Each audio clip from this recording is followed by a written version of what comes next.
Alright guys, thought I'd make you an update video. I haven't made any videos in a long time now, mostly because it was too cold to work out in my garage. But now it's warming up. Got the motor in the car, got the transmission in the car, got the driveline in the car. And I thought since we're going to make it quite a bit faster, we'd upgrade the brakes, and the garage is totally a mess.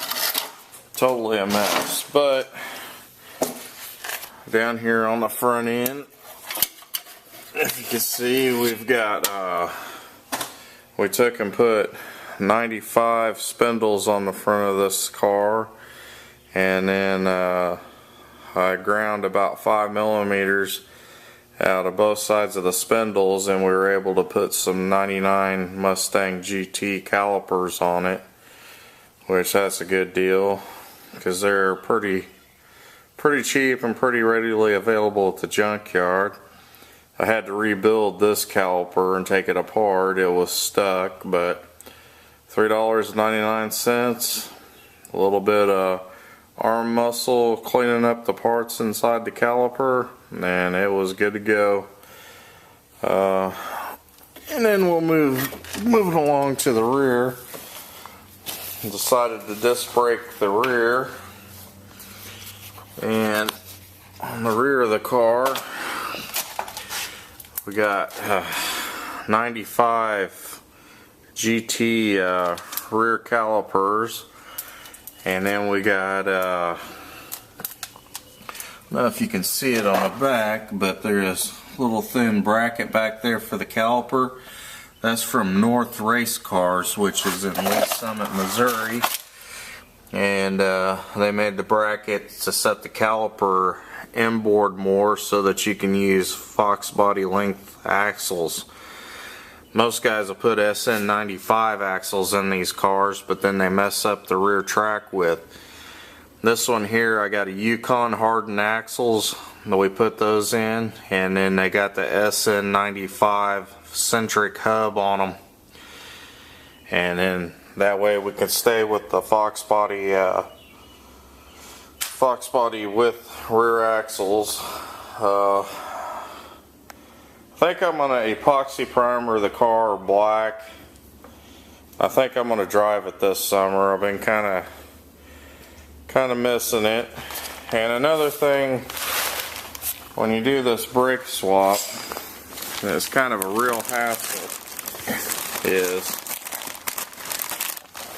the master cylinder right here and the booster are out of a 95 Mustang GT, and so is the proportioning valve. And I had to dimple the shock tower to get that booster in because it's quite a bit bigger than the factory booster for a 90. Thinking about going with some 18-inch wheels on this car. As you can see though, we've got some 17-inch Cobra wheels, and then I got a 18-inch chrome Cobra R.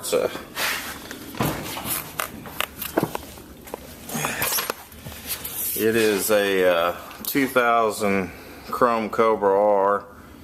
And it's one of the wheels I was thinking about putting on this car, but I'm gonna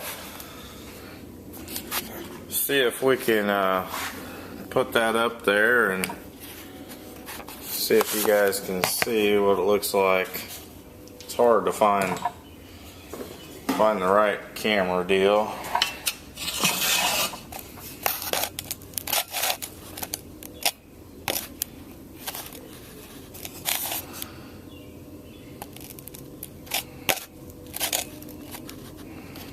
Camera's always wanting to fall down.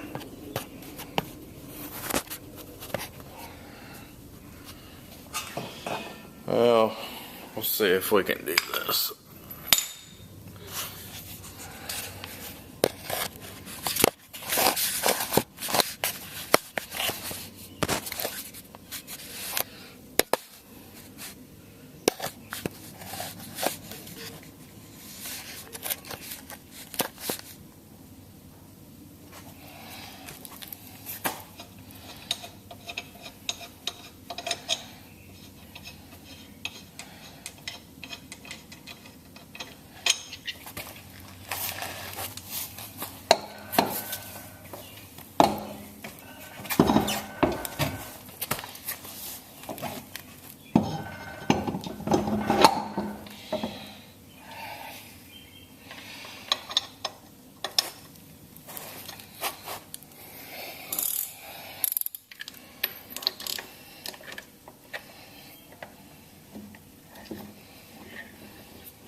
as you can see, with a 18 by 9 with a 285 35 18 fits the car pretty good.